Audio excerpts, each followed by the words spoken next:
Hello everyone, Logos family and Logos viewers.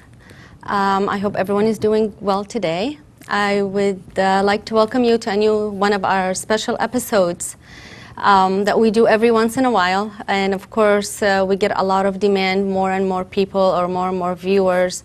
When they see the episodes that we do, they would like to also, see more of them. Today, of course, I have our special guests that everyone would love to see again. Abuna Lazarus from St. George. Hi, Abuna, welcome. Thank you. And we have a special guest today, Dr. Onsi, and he's also part of the team now, works with Abuna, and my dear friend, Chris. It's always a pleasure to have you all, and we definitely should continue on doing a lot of more of these, as you see today with the demands and people calling over and over. We will continue with from the last episodes we did about a couple of months ago for the drugs and addictions in our community and the hope that we have.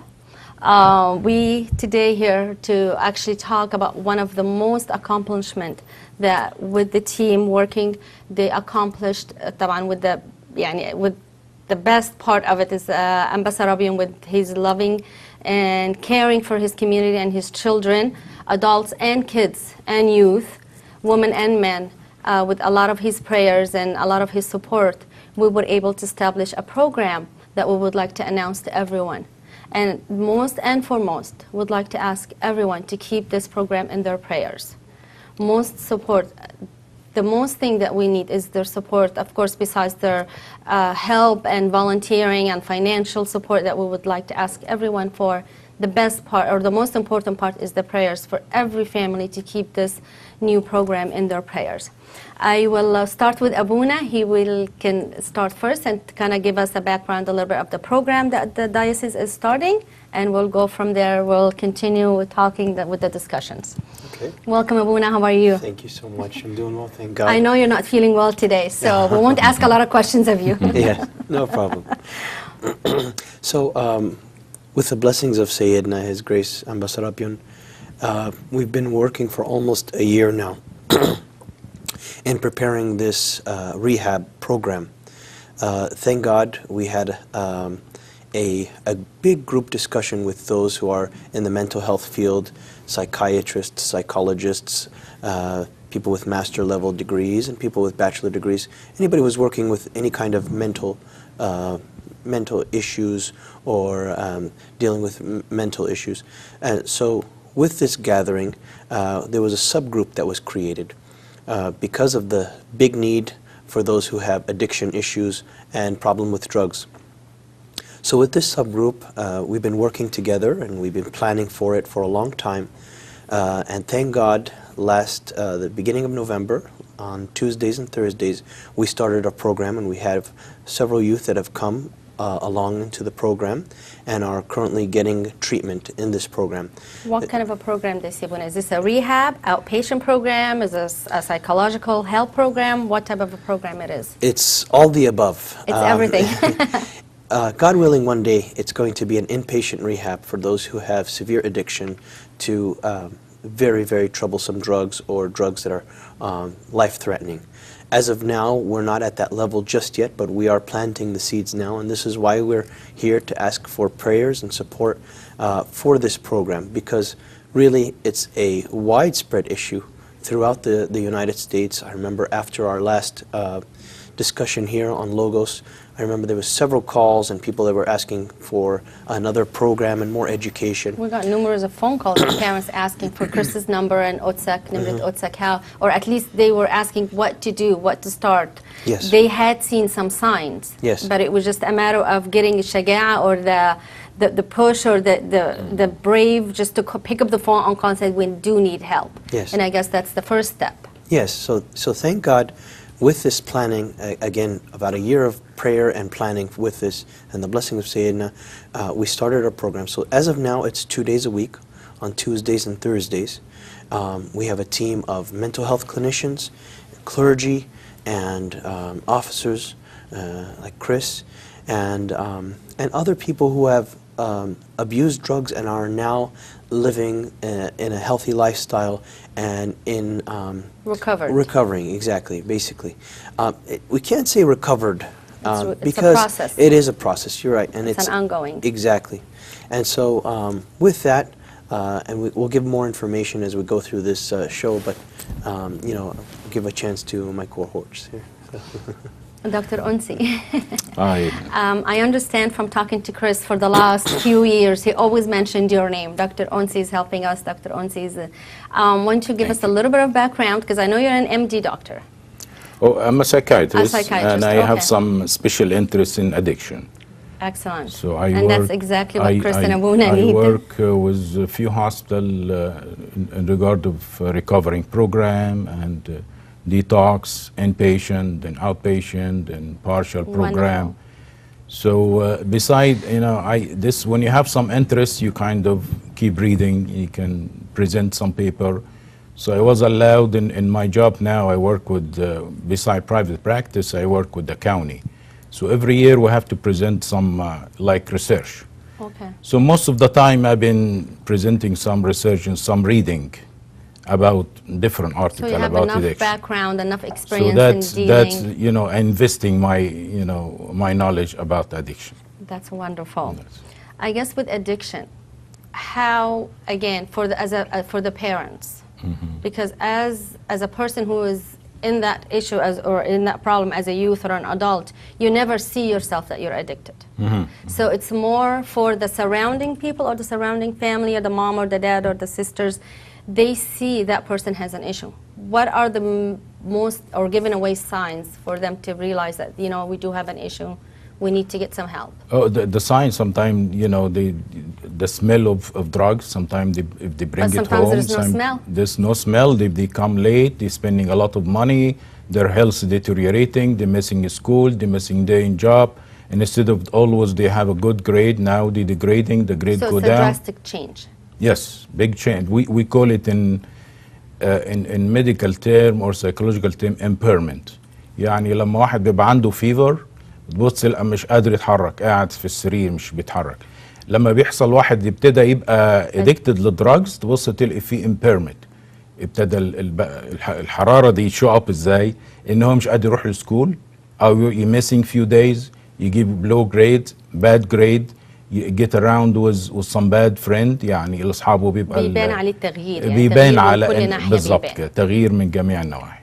طيب بعد التغيير ده قد ايه مثلا بيفور، يعني ممكن يقولوا ما هو التينيجرز مش واخدين بالهم، اتعيانين، يمكن صحابهم اللي هم معاهم دلوقتي، يعني a lot of time last time I think with Chris and Abuna and Chris mentioned by the time ان الاهالي بي realizing there's an issue بتبقى they're already deep into the problem. But sometimes الأهالي بيشوفوا وبيعرفوا من بدري بس they don't act on it. يعني they kind of let it go and they make the excuses, and sometimes that is where we need to focus mostly, especially مع ماما. Mama has that keen sense something's wrong في البيت، يعني ماما sees something, she knows something is wrong. القلب الأم بيحس بالظبط إن في حاجة غلط not necessarily، بس ما بيبقوش عارفين هو إيه، يعني ممكن يبقى في حاجة غلط بس they're not sure what it is. And this is the important part when mama needs to, you know, talk to أب اعترافها or the kid's father أول confession. خطوة يتكلموا أب اعترافهم أو يسألوه أب الاعتراف إيه. دي أول So خطوة. that way, first step. that way maybe Abuna knows about the problem, maybe he could help him with the problem, but without يعني usually احنا عندنا العيب. عند الparents. Right. ازاي هنكلم ابونا، ازاي هنقول لابونا كده. And this is where we need to overcome. عشان if we do that then we're able to يعني نساعد عيالنا. طيب now that we have the program بعد كده I mean I hope الناس يعني اللي في الكنترول روم يحطوا لنا نمرة البروجرام أو نمرة التليفون اللي هم يتصلوا بيه. When they call that number somebody is في حد available to pick up the phone right away يعني lately No, it's no, been they can you leave. give me نمرة أبونا Lazarus, can you give me نمرة Chris? No, they can leave their phone number and we'll call them back. Okay, so there's We an can answering still- machine. Yes. How private is that, or how is there a privacy? If I call in and leave my phone number on my name, يعني بجوايا Yeah, ببقى حاسة إن أنا مين هيسمع المسج مين. Actually, I'm the one who have the phone.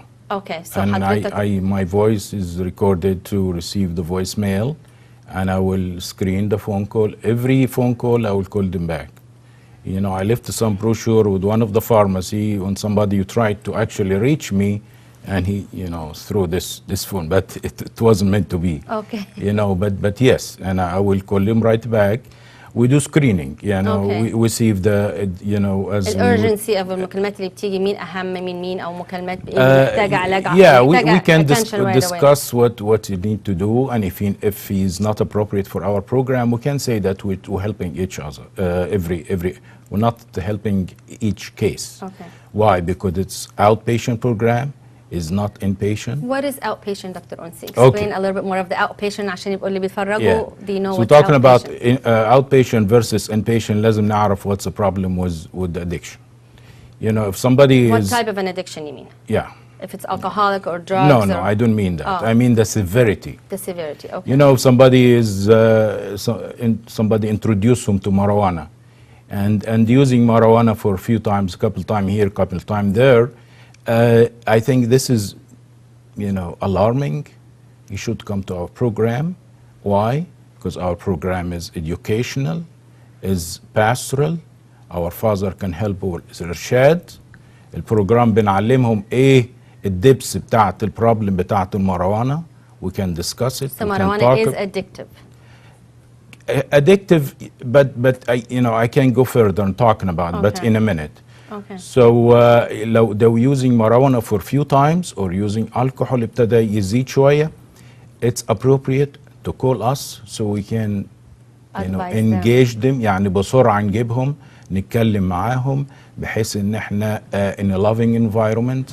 The program supported by the church is not like, you know, we're still not open to everybody, but we might do that in the future.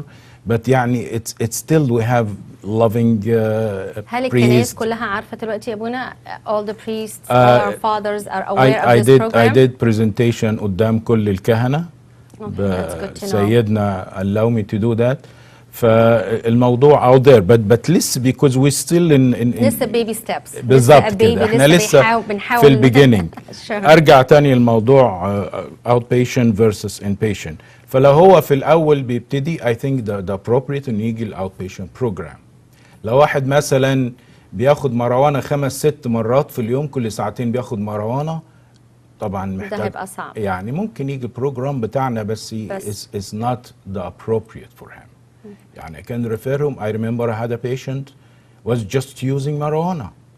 بس هو كان خايف يقول لي لا انا يعني 2 hours without marijuana قلبي بيجي له increase heart rate، القلب بيضرب وبيجي لي anxiety وخاف الضغط يعلى. طبعا most of the people who use marijuana يقول لك لا ده المarijuana ما فيهاش withdrawal symptom. Sure. However, A lot of the youth think that, yeah. Think that They can quit anytime, it's not no, addictive, أنا yeah. مش بتكلم على what the youth believe، أنا بتكلم على degree of use. لما يعني واحد برضو challenge me يقول له the President Clinton كان بيوز marijuana. How many time in his life? That's true. What's the frequency? What kind? Is it laced with another drugs or not? So we're talking about, you know, It's a big wide spectrum of بالظبط different. كده wide spectrum of usage, frequency, dosage. Is it involve other things with marijuana or not? I mean, prescription medication, you can use it to actually feel better from a pain or from a joint pain versus continuing with and abuse it and use it for a lot more. I mean, كل That's حاجة. right. back للpoint outpatient versus inpatient. فلو هو بيبتدي والمفروض ان هو get educated, get counseling, get support, get pastoral advice. We can help him with that. لو somebody use it frequently, big dosage, he might need rehab. He might need to be an inpatient. So يعني احنا بنبتدي بالاول، احنا بنقول الحق نفسك، احنا البدايه هنا، احنا قبل ما العمليه تطلع اوت اوف هاند، قبل ما تبقى سليف، تبقى عبد للمروانه.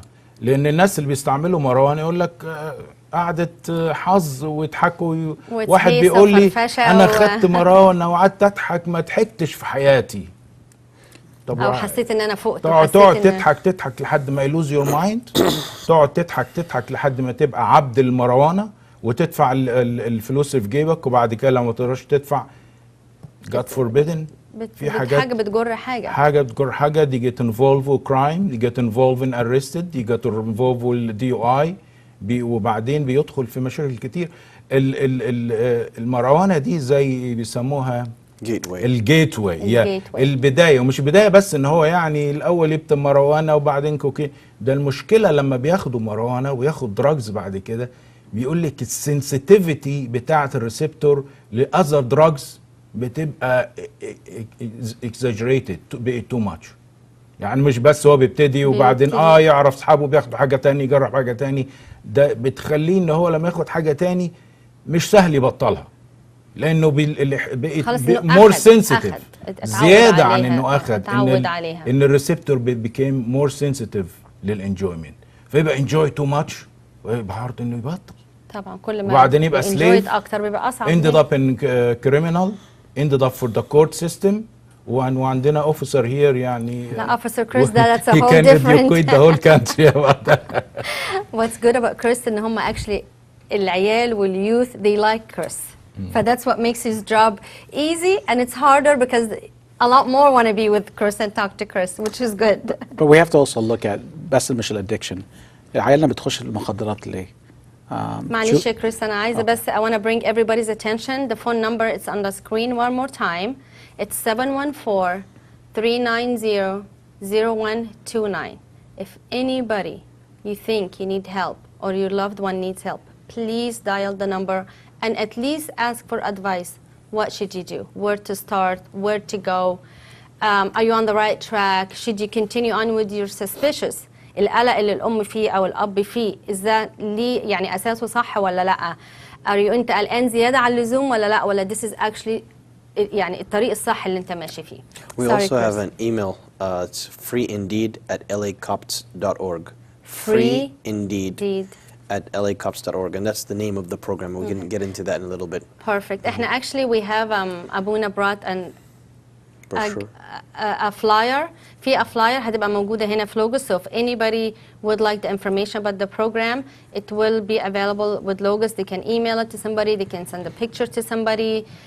I am sure Abuna will pass it out for the priests to run into. But we do have a flyer, and we'll try to post it on Facebook so it's accessible to everyone too. Sorry, Chris, go ahead. No worries. I mean, we look at the addiction, but we also have to look at عندهم عيالنا are truly good kids. Most of our kids are really good kids, and they just want to be loved. يعني عايزين محبة. And a lot of times عيالنا قلبهم تعبان because there's problems at home. مشاكل في البيت بتأثر على عيالنا, especially in the younger years. And this is why, especially communication مع ماما وبابا, and the role بتاع بابا is very important as well. يعني بابا plays a big role في بيتنا. In our culture, in Egyptian culture, بابا بيعمل ايه؟ بيروح الشغل, بيرجع من الشغل, بينام, and goes right back to work again. بس بابا really needs to be active مع عيالنا because that plays a big role. This is definitely a big part. We always talk. Every time I talk to Chris, this is his main point. دور الأب في العيلة. And عملنا يعني couple of episodes كم حلقة عن الموضوع ده. It is truly يعني الأب الشرقي عامة or the Middle Eastern man, we always look for the financial support more than anything else. But I know طبعا by even the movie you had some of the kids watch it before. There was بيتكلم على ايه رول الاب and how important it is. It's not just the financial. Maybe يبقى ما عندهمش that much money بس they have الحب والحنان والinvolvement بتاع الاب. It's better than having the money and not have the father. Absolutely. Now I know it says Tuesday and Thursday night. Now is that a lecture time or what's Tuesday and Thursday night? Oh, first, when new patient, we give them طبعا some paper to fill it up ونعمل evaluation, see if it's the program okay for them. لكن هو عندنا will be group واحدة educational, 1 hour education, 1 hour is with the psychologist. لأن most of the people who using drugs, usually they have some, if decided to stop drugs, now they have to deal with the craving. You have to deal with يعني الرغبة في الدراجز انهم عايزينها اللي عايزينها الايموشنال الاحاسيس لان هو طول عمره بياخد حاجه يبقى متضايق يقول لك اخمد الضيق خد لك حاجه تفرفشك او خد حاجه مش قادر خد حاجه تنومك تخمدك فلما هيبطل الحاجات دي هيبتدي يصحصح هتبقى في بقى ايموشن هتبقى في احاسيس تاني محتاج يتعامل معاها ازاي فالسايكولوجيست you know running a group how to deal with the feeling when they stop drugs, what's going on in their life, how to cope with the craving, how to cope with some family problem, how to cope with different stressful أي حاجة صعبة في الدنيا. فين الميتينجز دي بتبقى معمولة فين؟ في this office in Anaheim. In Anaheim. In my office. Is this like an AA meeting? يعني تملي كنا نسمع يقولوا لو حد is going on his way to recovery, attend. Chris always mentions some AA meetings or. The meetings that they attend, is this حاجة similar comparative? No, well, you get a little bit of that, but so Tuesdays is more clinical. Okay. So dealing with psychological issues, the education part, we're working, trying to get group therapy, and there's actual licensed clinicians. Dr. Onsi is there on Tuesdays. And then Thursdays is more kind of like the AA meetings. So we have people who had been through drug abuse in their life and are in recovery, and they take the lead and they share their experiences, and it's learning from other people's experiences. We have a biblical message, so a passage from the Bible that we read, and a thought of the day or the verse of the day that we try to focus on. And so we get the kind of a balanced perspective. So from an educational, clinician standpoint, psychological standpoint, and then also the spiritual and support and also sharing with others, just sharing what you're going through, why the pain is there, where did it come from. This is also something that's part of the healing process. And also alongside with that, because just like Dr. Onsi mentioned, there are some severe cases. And, you know, we wouldn't turn anyone away. It's not that we want to, you know, just get rid of certain cases. It's just that some people need more intense therapy or intense training or intense dealing with the issue. And so that inpatient would be what's recommended. Some people need detox. You know, do we have resources to refer them? مثلا لو حد ساب message with a more intense زي ما قلت بتقول. Yes. Do we have resources to refer them? Yes, we have resources. We have inpatient facilities that we have personally dealt with or are in different areas. Dr. Onsi can refer them if there's detox needed, if they're actively just finishing, you know, usage and their body needs just time to just flush out of their system. So there's going to be a time for detox.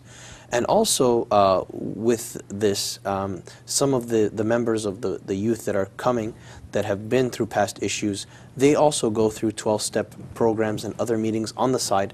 And so they're encouraging some of the other youth to go and kind of buddy up and to go together. So there is some support. So with this, it's going to grow, God willing, more. God willing. And inshallah, one day we're going to have the inpatient facility. We're praying for that. That's the ultimate goal.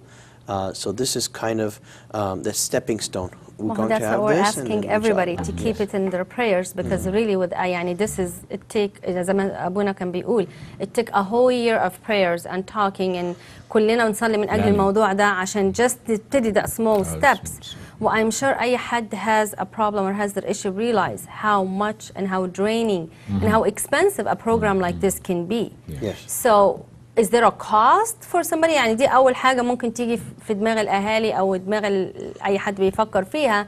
Is there a cost? I am sure it's mostly طبعا we rely on the donations and the love of everyone that's يعني willing to help. But as a patient, do I need to have a medical insurance? Do I need to have financial responsibilities. How does that work? Well, you know, in the beginning, since we started, we don't charge anybody. We try to kind of establish ourselves in the community as a program with psychiatrists, psychologists, priests, other support people. We try first to kind of make a core in the program. But with advice of our bishop that anything free will be taken advantage of. I agree with that. It's not going to be serious. Oh, it's free thing. Let's go in لا, and they don't out. take it seriously, Dr. That's Onsi. right. لو راح مرة مش هيروح التانية، مش هيكمل وياخده serious. However, you know, when we start to charge, we haven't done yet, but when we start to, it's going to be low cost. And Sayyidina advice, if somebody cannot pay for it, his church can help. Or by kind of, you know, connection with the priest or father of confession, his church priest, we make arrangement بحيث ان احنا we don't turn anybody away. We want everybody to come. We want to help. And some people even, you know, get somebody to help him. You know, it's the financial or the finances is not the issue. احنا حطينا البنك اكاونت دكتور أنسي معلش on the screen for everyone to see. لو اي حد يحب يسبونسر اي حد معين او just يعمل a commitment just to help out, I am sure كل الناس اللي في البروجرام ده mostly it's going to be volunteering. Sure. بس still to get medications or to get them admitted somewhere, we will need financial support. فالبنك account it's on the screen. It's a Wells Fargo account. If everyone finds it in their heart that they would like to help, and every bit counts. Every little bit counts. كل حاجة يعني كل أي amount بيساعد وحبة على حبة بنقدر نكمل.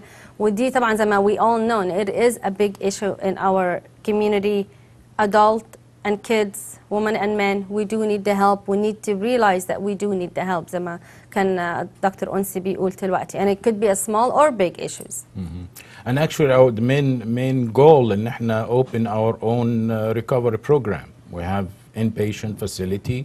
Can be step 1, step 2, step 3 steps, but we have to have our own. And that's actually when we design, when we've been going through this for the last year, not just for this short program. طبعا. We were planning to make an, you know. You always have to have the bigger plans, the bigger big picture. Offer. Then we'll go down whatever practical we can go do down. it. How you start with baby steps. That's right. Yeah, and I remember years and years ago when we even thought about having a Coptic madrasa, or orthodox madrasa for the kids. School, yeah. We started with one class. وقعدنا نسأل, you know, who wants to help, and it took a lot of support from the parents ان هم even يرضوا ان هم يدخلوا عيالهم. يعني لسه حد بادي اصل دي مدرسة فيقول لك لا انا عايزة big school وعايز مدرسة حلوة. بس now we are considered one of the top schools in the valley هنا from St. Mary's schools. Any high school or middle school, يعني احنا وصلنا دلوقتي I think 4th or 5th grade, كل سنة بنزود, and whoever started they kept growing with the classes as each year goes. That's right. That's good. Older schools now, or bigger schools that's established in the area, when they know our kids are coming from St. Mary's Orthodox, they love their kids because we're considered one of the most prestigious and one of the most popular schools. Good. Again, it's the support of the parents, support of people in the community, and like زي حضرتك بتقول, إنه we had to establish ourselves in the community, and that's our first step, and it's very important. That's right. And people have to find it in their hearts that they're willing to help and support. يعني Chris is in this with his heart. أبونا found it in his heart. This is where he wants to really serve more. حضرتك نفس الحاجة. I think this is really where we need to see how important it is for our kids and our youth Actually, to know we have the help. Regarding this outpatient, you know, maybe down the line in a few months or so, we might involve another group just for the parent. Because Tuesday and Thursday just for the client or for the youth. Like in their parents, sometimes they want some advice. They want some support. I think this is a really big some issue. Education. And sometimes they feel like stuck. طب when we stuck نعمل إيه؟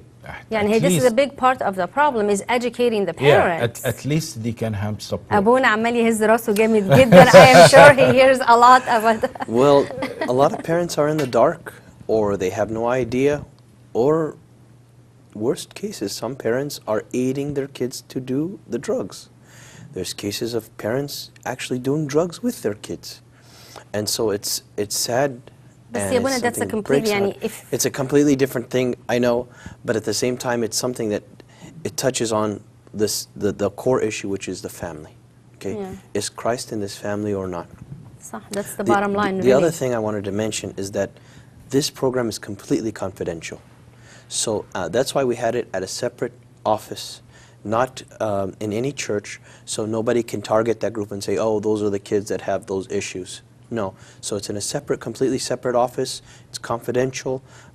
Yes, we are working in a group, but we all respect each other, and we all understand that people are coming from different backgrounds and different churches and are going through the same thing. So everybody respects the confidential of the other, and so we haven't had any issues with that. And that's the typical, because at the bottom line is everybody wants healing.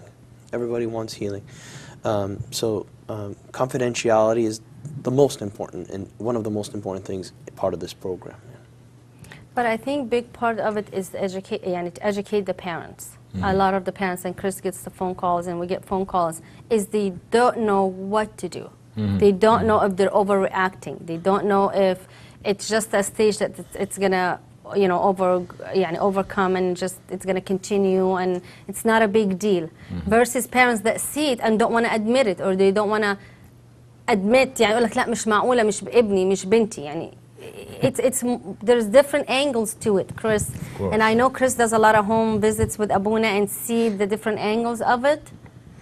And I would say, I'd rather have the parent overreact than underreact. So I'd rather be proactive instead of reactive. Because if you're proactive, then you could help them faster. But if you're reactive, it's going to take... والشك بيجي من حاجة يعني لو أم شكت أو أب شك, there's usually حاجة خلتهم شكوا. مش هيجي out of nowhere. Right, and that's the important part to يبتدوا يسألوا أسئلة. Get the resources, talk to Abuna, call us, say, hey, this is what's going on. We could tell them, is this normal or this is not normal? We could help them. But when they don't call, this is the problem. And we need to change that. التفكير ده لازم يتغير. طيب, hypothetically speaking, if I am a mom and I call and I have a teenager and he's refusing the help or he doesn't want to talk, he's not admitting, he's denying everything. I found stuff and he says it's not mine, it's my friend from school. He's refusing to call Abuna, he's refusing to talk to his father of confession. He doesn't want to call the program number. What's an advice? Because that's probably going to be the most common question you're going to get from a parent. I would say have the parents call. We've been very successful when we sit with the kids open up their hearts. Remember, if I'm a parent... بس ممكن مش عايزين حتى يقابلوكوا. يعني they're not even going to be home. How do we... Fasting and prayer, and they meet. And, I've had many cases, and Abuna could attest to it, that... those kids say no, but once we sit with them, they want to help. يعني العيال دي تعبانة. And so they really want somebody to listen. But the problem is, الculture بتاعتنا إيه? We yell, we scream as parents. So it cuts off the communication. So if عندي أنا مشكلة وهقول لماما وبابا هيزعقوا لي, أنا مش هكلم ماما وبابا تاني. Even though عندي مشكلة وتعباني, مش هكلم ماما وبابا. هكلم صحابي, وصحابي مين؟ صحابي مش كويسين. So is it good to have this pamphlet maybe as all the parents at home as a resource for the kids? I mean, would this something be useful for if a teenager finds this at home? You think it does have enough information to call and it's at least another resource? It's a beginning. It's a beginning. And if the free indeed rehab, outpatient rehab, we can't, they don't qualify to be in it. They have other resources where they can contact, and we could do home visits and talk to the family, figure out what's going on. So it doesn't meet that criteria. We're still able to help them. What is the youngest age, Abuna, Chris, and Dr. Onsi? I'm sure the answer is going to be different from each of you. What's the youngest age of kids that you saw that you were able to deal with or talk to, or you met? You mean youngest in using drugs? Using drugs. What's?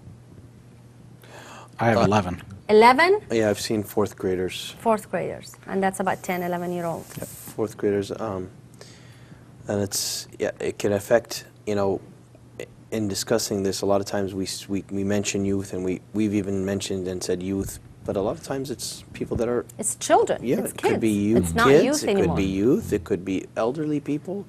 it's anybody who has an addiction, anybody can become addicted. It's unfortunately it's something that it doesn't have any boundaries. No, the reason I was asking, because I know in Sunday school, just when we meet with parents and bring drugs, especially in the elementary Sunday school, most of the parents says, "Oh, it's too early. Too early. Yeah. Too early. It's not the age yet. Why are you opening تفتحوا عين العيال, on drugs? They're still in 4th grade and 5th grade. It's elementary."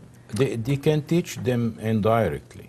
يعني مش لازم يقول له هو الدراج ده بيعمل كذا، يقول لك هو دراج ده فين ازاي مش عارف ايه. فاحنا نعلمهم ايه لما واحد سترينجر، واحد غريب يجي يدي لك حاجه ويقول لك حاول تتراي دي، ولا واحد بس هي ما بتجيش من حد غريب يا دكتور انسي. لا، ما هو غريب مش من الناس اللي تراست. ما لازم الواحد يبقى عارف يتعلموا بقى تراست ماما وبابا وابونا. بس most of the kids they trust their friends more than they trust mama and لا papa. مش for young age. That's what we'll take a step back. I think before even this conversation happens, the parents have to be kids, their friends. They have to be their friends.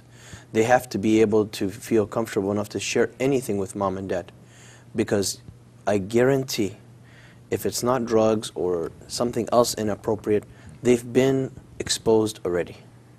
They've been exposed already, and they've been told, hey, why don't you look at this, or why don't you try this? And a lot of the kids, when they go through something like that, they feel so embarrassed, or they feel like they can't share it with mom and dad because they're afraid of how they react. So we have to take a step back and make sure that there is already an established trust and friendly relationship between the parents and the kids, so the parents and the kids feel safe enough to open up and to talk about anything that's going on. So the dialogue should have been there already. If we're already starting, I never want to say it's too late. We can never say it's too late.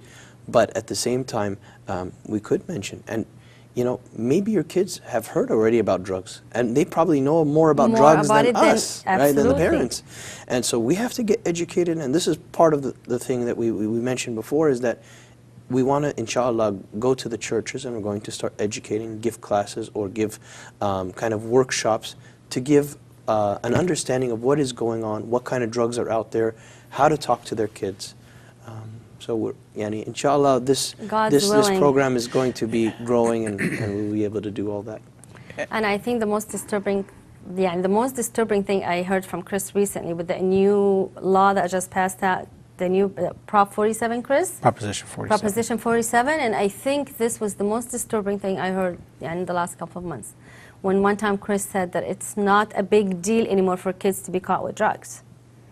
And I'm sure since then there's been multiple cases. Abuna, I'll have Chris talk a little bit about that, and then I want to see from Dr. Onsi and Abuna, have you seen any changes in our community based on that? Chris? Not yet. Not yet? Okay. Chris will say yes. Yes, he has no experience with that. I've seen an increase, especially in our community. What is Prop 47 is where it makes the methamphetamine, cocaine, and heroin a misdemeanor. It used to be a felony, and it dropped it down to a misdemeanor, which is a ticket, just like marijuana. Marijuana is just a ticket. So unfortunately, they're beginning to, we need a lot of prayers because they're trying to legalize all these drugs. And that's the scary part. Wow. So everything now, cocaine, meth, heroin, is a misdemeanor. So they're just going to give me a ticket and I go out the door. I pay a fine. Is there an age, underage? Is there an age It's all misdemeanor. It's all misdemeanor. I mean, you get arrested when you're underage, under 18, but you get released to your parents. But it's still a misdemeanor. It's nothing like it used to be where, you had to be going to jail and you had to have a probation officer. دلوقتي ما عندهمش probation officer. But how much is the ticket? But the state's making الفلوسة off our kids doing drugs. So it's a vicious cycle. Even if there's a hefty fine to the ticket, the state is making the money. Yeah, a lot of times, if they don't pay it, it just gets tagged along, and until it comes to a point, then they make a big arrest. But at the same time, it's planting seeds. I mean, this is what they started with marijuana, right? And so marijuana is pretty much legal in our state and in several other states, and it's working to become legal all over the United States. And so if they started that with marijuana, they're trying to do this with every other drug. Yeah. Something that they could have been before. Once they just find a tiny trace amount, they could be arrested for because of the overpopulation in the jail system. They just want to kind of get rid of all these things, although it's tied to so much other crime. So it's not like the mom can walk in and find something in their kids' rooms and says, oh, you know, I'm going to call the cops on you. يعني العيال مش هتخاف. It's not bothersome anymore. It's not a big deal anymore. It's something that they're going to be released. But ultimately, we have to educate our kids. And that's the very important part of it, is educating our kids and letting them know, no matter what the age is. And my kids are 5 and 3.5. And you talk to them. And I talk to them. They see me putting my presentations together. They see the drugs on the screen of my computer, and I talk to them. Drugs are bad. Because I did a sermon just last week in their elementary, and they knew more about marijuana than the servants did. In elementary school, this is the sad part. So they were shocked. The servants were shocked, going, wow, we didn't know our kids knew this. And our kids, let's not go into denial. Our kids know it's out there, and let's get educated. You know, one thing I wanted to say is, yeah, we may say, oh, they're too young for them to know about these things and for us to talk about it. But people who are introducing it to them are not saying that. You know? That's right. And I would be, as parents, يعني ماما وبابا always say, oh, ما تمشيش مع الولد من برا. You know, من الكنيسة ما تمشي معها. Most of our kids, يعني forgive me, يعني بالأسف, يعني عيالنا بتستعمل في الكنيسة بيخلوا عيال تانية ما تستعمل في الكنيسة. It's a very epidemic. Because if أنا وقعت هاخد كلهم معايا. عايزهم كلهم يقعوا معاك عشان يبقى كلنا one big group. And we see this يعني as an epidemic that's going on. So the parents have to do their part and educate themselves. Again, I want to bring everybody's attention to the phone number. It's on the screen. Please, for the parents, for the servants. Servants, if you suspect anything with any of the children that you serve on Sundays or on Friday nights or the church summer club or your Sunday school, please call and for information, get the help that you need, ask, are you on the right track, what should you do, get the advice. The phone number on the screen, and also the account number will be on the screen. Please, we ask everybody's help and support for that. If anybody finds it in their heart, please help us to grow the program. And it's a small program today. In a year from now, God willing, will be a big program. And God willing, everyone can find the help for it. I know this is a topic that we can go on and on and on. But as far with the California laws now, have you seen, Abuna, any increase, any issues, any? I think it's so new that we still haven't seen it just yet, but it's around the corner. Okay. That's one thing. The other thing is, with this, it's going to spike up the problems because, you know, kids who were afraid to carry it before or afraid to deal it, now it's a source of income for them too. It could be a source of income. And all I get is just a ticket. Okay? So it's going to increase, and that's why we're doing this from now. We're doing this, and to be honest, it doesn't even just start at the marijuana.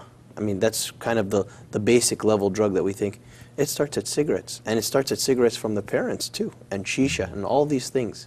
You know, any of these things, and I say this, and I'm sorry to say this, but if you are a parent that smokes, you're giving your light, the green light for your child to do anything. I know it's hard to say, but if you're a parent that smokes, you're giving the green light for your child to smoke, and to smoke anything, or to do anything, or to try anything. Because really, cigarettes, at the bottom line, is a drug as well, right? And not that we are preaching this, or not that we are saying this, but indirectly we are. Indirectly we are. Well, a lot of the youth, when they smoke cigarettes, it's not just cigarettes. It's cigarettes that have stuff. I just found out recently that the shisha, now with the cafe or the shisha bars or the shisha whatever that they have, there's stuff that's in it that they smoke it as drugs. It's not just the regular plain tobacco. It's the hash oil. They're putting the hash oil in the vape cigarettes now. And so, there's a lot of stuff that's going on that in our youth. But again, we have to always remember, it starts from home. It starts with mama and baba. That's where the church starts from. Not from literally the church, but the church starts out from home. So baba and mama have to be good role models for their kids. Because kids are going to be, they have this kind of learned behavior. If baba smoking, like Abuna was saying, very high percentage that the kids are going to come out smoking. And then the parents cannot say, you don't smoke, because they're And I- doing it already. And I have many cases where the son is using marijuana. He looks at dad and says, well, you're smoking tobacco. It's both natural. Well, they And say actually, the marijuana argument, is natural. They the say. argument is that It's not. They think that marijuana is actually better than tobacco, you know, and it's not as Yes. addictive, and there's all these other supposed benefits. And maybe Dr. Onsi can mention a little bit, since we're touching on marijuana right now. Marijuana, especially if using in young age, can affect the growth of the brain. يعني most of people grow their brain until age of 24 of age. They started before that. It affects the growth of the brain, decrease the IQ, it inhibit the memory, affect the concentration, make them inattentive, ما يقدروش يركزوا، وبعد كده تخليه بقى يتخن، يبقى زي رباط وياكل ويتخن وعايز ينام، مش عايز يعمل حاجه، لان بتأفكت الموتيفيشن، مش عايز يشتغل، مش عايز يروح المدرسه، وبس بيتخن لان بتخليه ياكل كتير. فهي بتنقص الاي كيو، sometimes بتkill the brain cells if you take it for long time، وبتنقص الميموري والكونسنتريشن والتركيز، وتخليه ياكل ويتخن وينام. ف what kind of youth we're looking for. في ناس بيقول لك sometimes they look at that as some of the positive، ان هم بتخليهم بياكلوا بيتخنوا بيناموا. لا دي ازاي بوزيتيف؟ لا ما انا بقول لك كل المجتمع. the youth some of the kids look at this as a positive reason. ده البنات كلهم سنسيتيف لجيننج هاف باوند، وبعدين للولاد دلوقتي كلهم يقول لك لا انا عايز ابقى اثليتيك وعايز ابقى هاف ماسل. طب ازاي انت هاف ماسل وعمال تاكل وتنام وتتخن؟ But there is cases that, like you're saying, Randa, that, I mean, I've seen cases where the kids say, I play better, I study better, I focus better, I focus yeah. better. And the problem is it comes back to what's going on in their heart. And if somebody تعبان في قلبه ياخد أي حاجة, they're trying to make themselves feel good. So it's kind of, it's not really like Dr. Ochi is saying, it's causing all these side effects, but they don't see it. They're in denial because it's psychology. You know, in their mind, they think they're doing something good because they're miserable. So if they take anything, they're going to feel good. They're going to think they're going to feel good, but they're not. So, you know, like Dr. Onchi says, you don't focus. So there's case study that says marijuana, you can't focus. So why do they say, I focus better? It's because they're miserable, and now they take something and they think they're feeling better, but they're not. To piggyback on that, one of the young men we're working with, he mentioned something that touches on this. He said that when I'm in the midst of my addiction, I feel I'm in another world. I'm in another world. And why does he want to be in that other world? Because the world he's living in is so empty. Happy. There's pain there. There's struggle. There's hurt.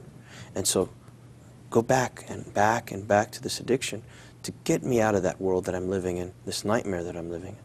And so part of this program is working on the healing from the inside, spiritually, emotionally, and what's going on. I know part of the title is recovery ministry. So I guess the most important, like Abuna was saying, is filling that emptiness inside their hearts. Yeah, Abuna has a verse, we talked about it earlier, I like a passage from the yes, Bible. I would like to mention how we came up with this name. His Grace is the one who chose the name. And we came up with this from the passage from the Gospel of St. John chapter 8, verses 34 through 36. It says, Jesus answered them, "Most assuredly I say to you, whoever commits sin is a slave of sin. And a slave does not abide in the house forever, but a son abides forever. Therefore, if the Son makes you free, you shall be free indeed." And this is the name of our program, Free Indeed Recovery Ministry. And really, this is what it is. Trying to get ourselves out of this addiction, out of this slavery and this bondage, okay? And to prove and to show these kids that you are the son of God, you are the child of God. It says, for a slave does not abide forever, but a son abides forever. And third thing is, if the Son makes you free, you shall be free indeed, really.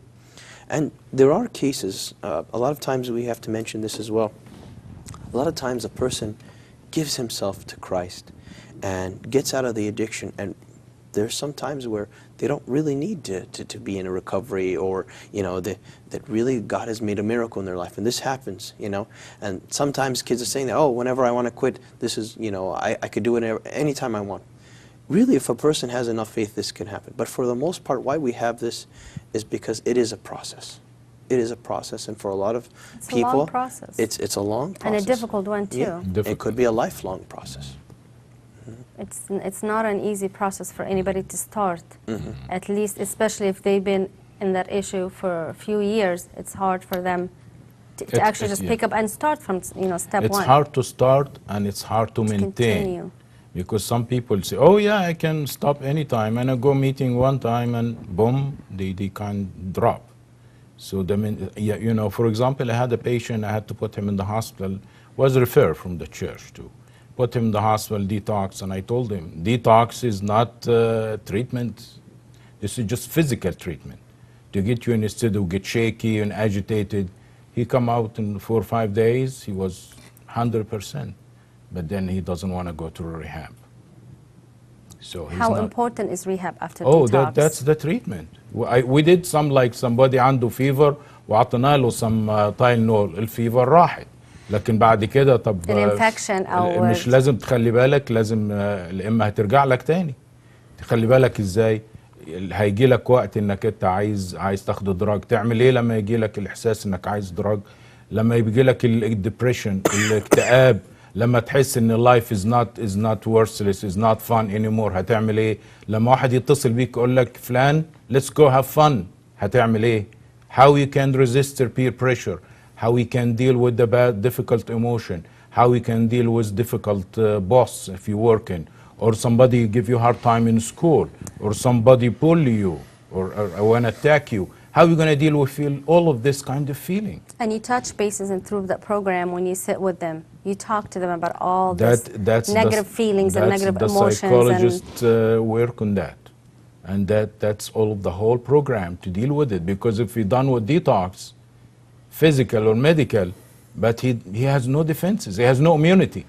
He's gonna, you know, this couple days, whatever problem happen, whatever stress happen, whatever microbe come to his immunity, he has no immunity. He cannot defend himself. The same thing in this program. Is there a medical treatment with pills or medications, or it's all psychological? I guess the treatment, how? We can look at it as this is, you know, with treatment as psychological treatment. Okay. However, we don't ignore dual diagnosis. What's dual diagnosis mean? If somebody has history of psychosis and, you know, he's not taking medication, we encourage him, do you have a psychiatrist? You need to go back to your psychiatrist. Of course, as a psychiatrist, I'm not take all of the patients, they come and carry them. This will be, you know, it's a burden. It's a burden, yeah. Then somebody from Kaiser, okay, you go to your Kaiser psychiatrist, you need a treatment there. Somebody has medical, you know, go to your psychiatrist with medical, you accept the medical, you can treat you for there. So we evaluate them, refer them to the appropriate place according to their coverage. اللي عنده كذا ببعته للرايت بليس. لما عندوش حاجة خالص وهو ما عندوش أي coverage, we look at it as free case. Either we send them to the county, or if I decide to take them, I will take them as case by case base. Not going to take everybody for treatment. But that's important point, because a lot of the people we deal with, dual diagnosis. Again, يعني عندهم مشكلة نفسية ومشكلة drugs. ودي بنعتبرها ان دي قبل ما يعني most of the cases like that. So you think most of them بيبقى عندهم الأول مشكلة نفسية قبل ما بيلجأوا للدراجز، ولا ممكن تبقى من غير؟ Sometimes you don't know which come first. Okay. ما ممكن واحد يبتدي ياخد narcotics ويجي له psychosis، وبعد لما يجي له psychosis it's hard to tell, is it from drugs so or you have vulnerability? So the drugs could cause psychological issues. Sometimes يعني هم مش بياخدوها just to feel better from their psychological problems. ما هو الأول يعني عشان كده don't know which one come first. Okay. الأول أنا depressed وعايز make myself feel better. Sometimes it happen like that. They feel better a little bit, but later on accumulated became a problem and might trigger psychosis. خليتهم less depressed, but they became psychotic and crazy. Forgive me for the word. لكن هي a dual diagnosis, this is expected. ولما كانش dual diagnosis as primary diagnosis يعني مش عنده depression ولا عنده psychosis، ممكن يكون personality problem زي في borderline personality، دايما عايز self destructive، عايزين يقطعوا جسمهم، عايزين ينتحروا الحاجات دي، وبعدين يقول لك المروانه بتخليني مش هنتحر، مش عايز اقطع من نفسي anymore. طب في تريتمنت، ما احنا لو خدنا المروانه وبوردر لاين من غير حاجه، طب ما محتاج علاج، طب نبعتها للعلاج، لازم تاخد علاج. هتبقى في psychological و provide psychological support و group therapy و touch, but we need to tell her you need more than that. You need to see a psychiatrist. You need might give him B medication. Again, we can refer him appropriate place according to their coverage. So personality disorder, it sometimes can be a big issue. وبعدين كل اللي بياخدوا دراجز، يعني ليه الناس الكويسه العاديه النورمال اللي في الناس الميدل كلاس ما بياخدوش دراجز ليه؟ لو في personality disorder انتي سوشيال اللي كريس بيتكلم عليه، ان اند اوت الجيل كل يوم وداخل وطالع، لا اما بيعمل مش عارف كرايم هين وكرايم، الانتي سوشيال دول يعني part of the makeup, part of their culture. زي ما هو بيعمل حاجه غلط يقول لك سو وات والناس كلها غلط عشان يبرر، بيدي نفسه الاكسكيوز عشان يستعمل دراجز وهكذا. فالبوردر لاين اللي بيقطعوا لنفسهم، اللي عندهم ديبندنت، اللي عندهم ستيفنس دايما عايز كل حاجه بيرفكت، sometimes برضه عايز حاجه تهديه. فدي يعني حاجات دي بقى لما نشوفها البيرسوناليتي ايشو، وكان نقول له مثلا انت لو انت حاسس كل حاجه ستيف وستريس اوت، let's take time off, like couple days vacation, let's go for a walk, let's do some go to the gym, it's good that you go to the church and نسمع وعظه تعزيك، وفي نفس الوقت تعمل exercise عشان يديك. مش بتنام كويس، طب دور ما بتنامش كويس ليه؟ يعني هي الايشو مش عباره عن دراجز وبطل دراجز وخلاص، الصوره كامله الحكايه، يعني الموضوع كامل. دي بيسموها التيب اوف ذا ايس. لما بتشيل الدراجز بتشوف واتس جون اندرنيث ذا بيكتشر، واتس could be a lot of issues. ايه اللي خلاهم ابتدوا بالظبط كده. And that's why we always look at زي ما يكون تفاحه تعبانه ترجع ليه؟ You have to go back to the tree, find out why this apple is bad, what happened to it. Not really bad, but why is it lacking some nutrients? And you have to go back to the tree that produced the apple, because a lot of times the families have issues في البيت that manifest into something that gets worse. Usually there's always a start of an issue, a start of the problem, and usually it comes to the root أو الجذر الأصلاني هو اللي حاصلة فيه المشكلة. This is really which leads me. I know that there is house visits. I always hear there's house visits. بتروحوا تزوروا عائلات أو تزوروا ناس في البيوت. That is part of this program. Abuna, how often or how accessible or how easy is that? How does that work? We just set it up. It depends on the severity of the case. But obviously, every case is important to us. We typically get a call or receive an email, or we get a tip that there's somebody that's going through an issue. A lot of times I would consult with Abuna in the area, and we've done times where Chris and I have gone together, and we go to the houses, sometimes in the late hours of the morning, or the early hours of the morning, if I could say that. But just because really every child is so important, because every child belongs to God. And we really feel that there's a responsibility, a personal responsibility by each one of us to help these children, to get them to Christ. This is more than a full-time job, Abun, to be involved in a program like this. Just from the severity or draining and how much energy it takes. Yani this, I think, will need full-time volunteers, full-time priests to serve in such a ministry. And really, it's more than a full-time. Yani I know priesthood is hard as is. Chris has a family with kids, and I'm sure Dr. Onsi has his life and practice, and everybody has. I'm sure very difficult to have such a service. How does that? I know Chris doesn't sleep. He sleeps half an hour and he survives the next 23 hours. And he has little kids. Abuna, you're in the same situation. I mean, this must be very hard and difficult on you. Thank God, Rabbina provides. Really, God, definitely. You feel the blessings, and we see success stories, and we see people changing their lives. and really that gives us the energy and that gives us the support. And you know, we build our network even bigger. When somebody's on the road to recovery, we use them. We don't say that's it, you know, you're focusing on yourself. No, you are now serving because you've been in that place, and you actually may be able to serve these kids better than us because you know how it feels, and you've been there.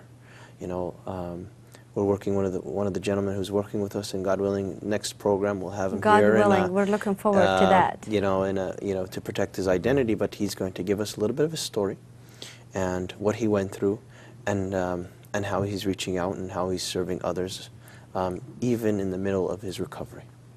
Mm-hmm. I know I used the word recovered before the program. I was asking you, and I said, is he recovered? And you said, recovered really is not the right word. It's recovering or in recovery. Process. Because it is a process, it's a long term, and you continue on with it. Yeah. It's not a year from now, you said, oh, I recovered, I'm done with.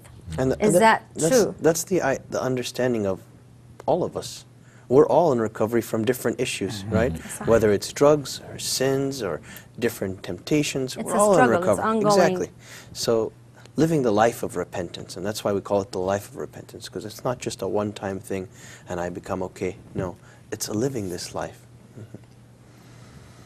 Dr. Onsi, do you join them in the house visits, or this is usually for Abuna and Chris, or how? No, I don't go You to do houses. more of the professional. We bring them to him. You go home, you bring him, and you take it to Dr. Onsi. Yeah. Is there other doctors, Abuna, that also work with Dr. Onsi, help him out? Or? Yeah, there's a couple psychologists, Okay. and also we have a master's level clinician that is on board. We're still figuring out the exact schedule because there is some sporadic schedules, but as of now we have the Tuesdays and Thursdays, and eventually, God willing, as we grow, I know Anaheim may not be the most central location to a lot of people, so God willing, we'll have a place in Los Angeles. That's kind of our next target once this gets established, and eventually maybe the Inland Empire. So we're going to be working a network, God willing, and then as we said before, to have that inpatient facility, a place where it's a long-term program for kids, where they get to stay there. They get fed, they get the spiritual nourishment. There's a church that's going to be there. There's going to be confessions.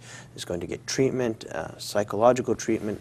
So it's kind of giving a whole perspective on eventually what we want. So this is where it starts now. Why don't you tell everyone why it's important for everybody to support it financially, besides their prayers and... The importance is because lives are at stake. That's the bottom line. Our children's lives are at stake. And if we see this as, I am trying to save a life, I see this equal to serving the poor. When the Lord said at the end of days He's going to divide the sheep on the right hand and the goats to the left, He said, for I was hungry and you gave me food, for I was thirsty and you gave me drink, for I was naked and you clothed me, for I was a stranger, you took me in, for I was sick and in prison and you visited me. We can add to that, for I was hungry for love, for I was starving for somebody to embrace me, for I was in my midst of my addiction and you reached out to me. These are all the same people, all the same people. And He never asks, how did you get there? Okay? So we are here to offer hope, we're here to offer love, we're here to offer a new life, and we're asking for your help in all types of ways. Again, most important, by your prayers, And inshallah, we are saying it and we're believing in it and we're praying for this, and we have the blessings of His grace. We're going to have our own inpatient facility one day with your help and your support. And inpatient Abuna, where they actually live in that program. They live in a certain home. They have the help 24/7 a day. They're being monitored على طول. They're being لبسوا أكلوا شربوا وعلاج. We have to get it certified and approved by state. So that means all what you said, nursing, and observation 24/7, place they can meet, and place they can play, place they can do certain activities. So it has to be, A state certified. it has to be approved and certified to be legitimate treatment. And financially, I'm talking Yeah. يعني in overall يعني حتى financial support. This is a huge expense يعني it needs a lot of support.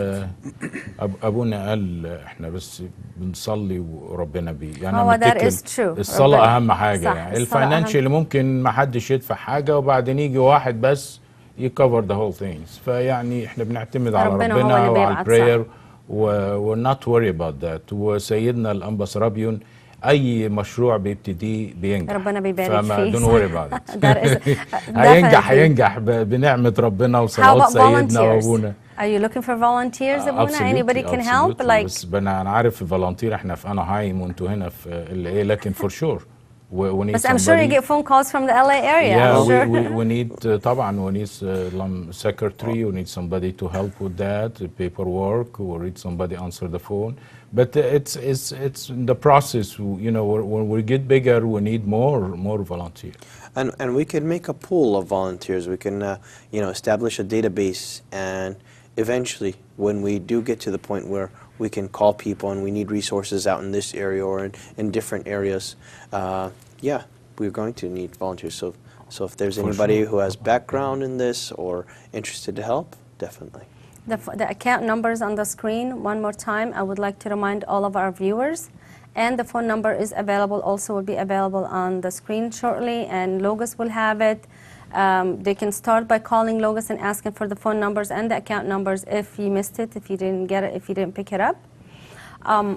We are almost reaching our end time, but there's one question I'm going to ask each one of you, and I'd like to spend a minute to give us. Is there hope to anybody who is in that ball or they're in that trouble? For the parents, I know a lot of the parents would look and say there is no hope.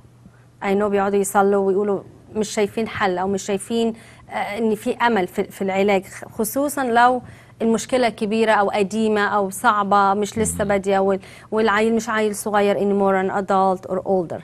نبتدي بكريس and then أبونا and then Dr. Onsi. Sure. Is there hope, Chris? There's always hope. Where there's Christ, there's always hope. And remember, يعني المشاكل دي بتبتدي يعني 16, 17 years. We can't fix it in one day. So as long as the parents continue to fast and pray and take communion and work with their father confession and work with the resources, there is hope. There's always hope. Especially in your field, you see a lot. Yeah. Do you see actually people that do recover and... I do. You do have... As long as they have Christ in their heart, they recover. Where there's no Christ, there's no hope. But في ربنا, always hope. And there's always recovery. So... بس الhope ده بقى عندهم هم ولا عند their families that support them? Both. Their prayers. I mean, the one, I mean, I have many cases where the mom prayed and prayed and prayed and her prayers are answered. دموع الأم ودموع الأب are very precious to God, especially for their kids. And nobody's perfect. No parent is perfect. But as long as we pray and we fast, everything gets solved. And God waits, and there's always a good time for... Absolutely. Yes. Abuna, where is the hope? Do you see hope? I mean, just to give amal للأهالي our people, our kids are out there. This is why we're here. I wouldn't waste time if there wasn't any hope. And the biggest indication that there's hope, we have Christ on our side. We're on the winning team already. I like that. So that's one thing. Second thing is we've seen change already. We've seen people that have recovered or are in recovery. Recovery. Yes, exactly. That are in recovery and are doing very well. And God has blessed them and God has opened doors for them in a place and in a time where they never imagined. And God is really manifesting Himself. So we see it already. Yeah, always we have hope for sure. And the time is the best healer. Sometimes the problem القلق بتاع البيرنت عايزين البروبلم تبقى fixed. I want to make a phone call والبروبلم راحت.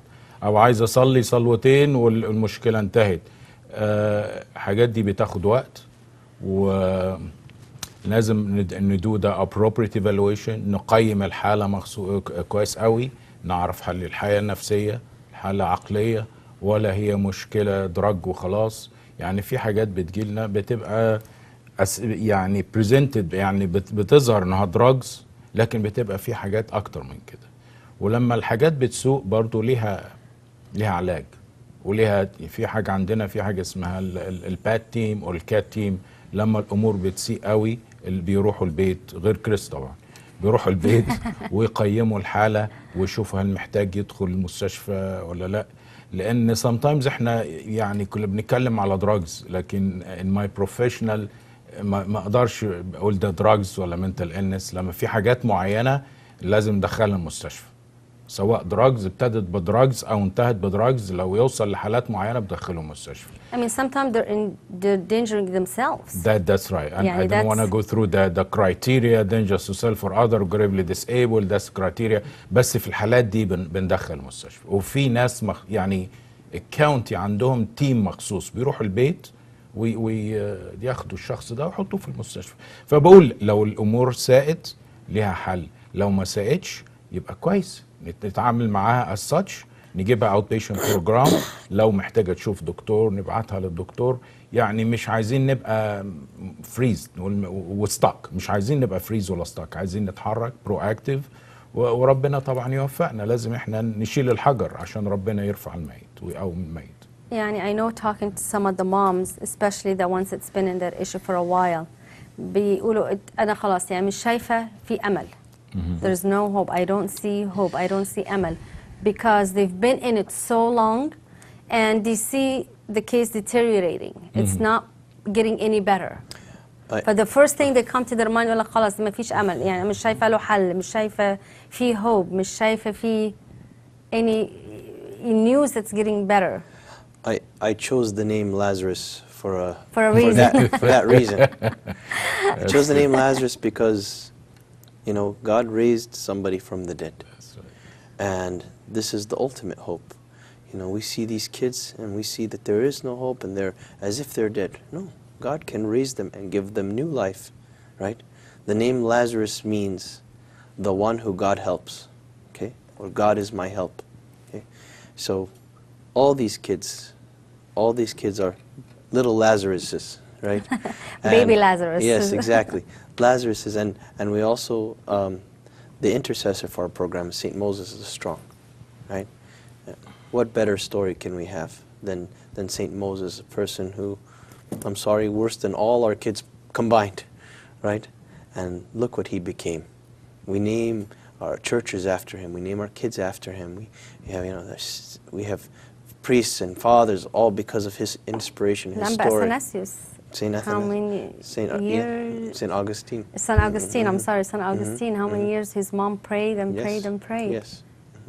Yeah, I like to add يعني بالنسبة للأسرة حاسة إن مفيش hope.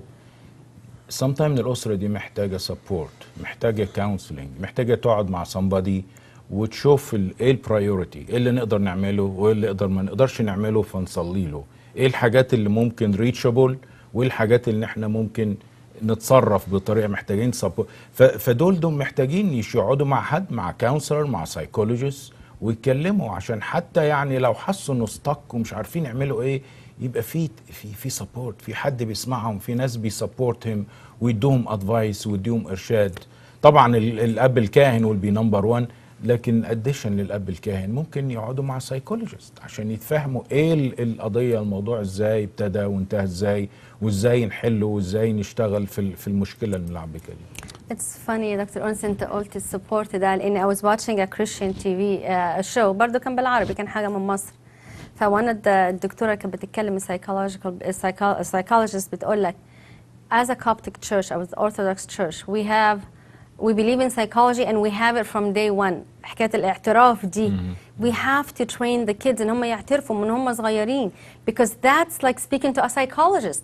It's a free service that's offered and we don't realize. Ventilation يطلعوا من صغرهم. It is so important ان يقعدوا مع ابونا، ان ابونا بيشوف وبيسمع a lot.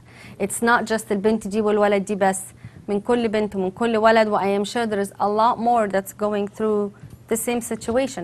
فإتس important صح ان احنا نعود ولادنا ان هم يعترفوا ويتكلموا مع ابونا على كل حاجه، لان it is a relief. A lot of times كريس كان بيقول بابا بيزعق وماما بتزعق في البيت وبابا is working and mama is busy with the house chores، فدي need حد فعلا يقعدوا معاه just to vent out.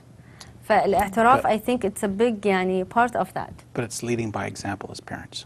leading by examples. يعني بالعربي if leading أنا- by example يعني يعني يتعلموا قدوة. من ابوهم وامهم، يتعلموا من قدوة، أبوهم قدوة وأمهم، من صح. ابوهم. So- انت العربي بتاعك احسن مني اهو. بتاع ثالثة ابتدائي. يعني if we, you know, like, you know, my son or daughter to go confess and I don't confess, how's that going to work? So it's important that if we tell our kids to do something, we ourselves are doing it. بس already بنبتدي كتير في بيوت يعني الأب والأم مش واخدين هم يعترفوا. Is it too late؟ يعني how do we? Then why do we ask our kids to confess? So does that mean we don't do it? No, we do it. But we have to all do it because there has to be Christ at home. And the church starts from home. دايما نقول anything you want your child to be doing, you should be doing. That's يعني common sense. And anything you don't want your child to be doing, you Don't shouldn't do. be doing. You shouldn't be doing. So it starts at home. And you know, I learned this, and Chris and I are, you know, a lot of the points that we talk about when we go to these home visits, we do mention those things. We say, you know, let's start with you. And then a lot of the times the conversation will try to be geared back to the kid who has the issue. And we say, no, we have to start with you as a parents, okay? You have to be doing this. You have to be on the same page. The child has to see love in the house. You have to be reading your Bible. You have to be praying. And then, you know, we can work on your child. And I don't look at the problem in mushkila as a mushkila. It's actually barakah.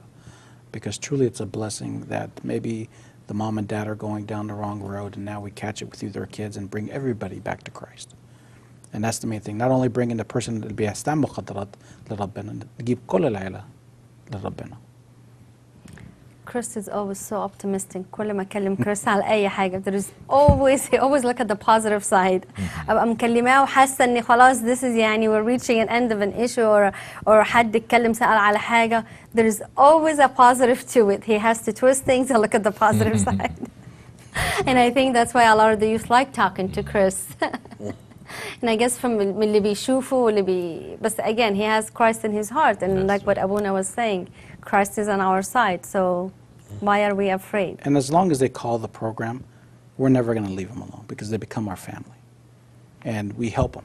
And that we've been working with cases for 5-6 years now. And some longer than that. And we never leave them alone. We always check on them, see how they're doing. And maybe the kid's still not doing good, but we still support the mom and the dad and make sure that their questions are answered, to make sure we guide them in the right direction.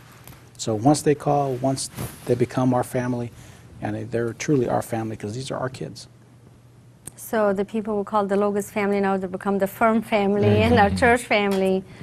I mean, this is amazing. I am just so overwhelmed, really, of joy and happiness to hear that this, يعني, I know a lot of the parents I meet from the church here and other churches and the kids that we see, they've always wanted a program like this to our church, that we can say it's our program, it's ours, we can call it our own. I know there's a lot of programs out there that's non-church supported, but this is amazing. إن هم عيالنا يحسوا they're in the same crowd, they're not strangers. And I heard and I hear from Chris that a lot of the programs اللي بيخشوهم برا sometimes بيطلعوا منهم أوحش ما دخلوا.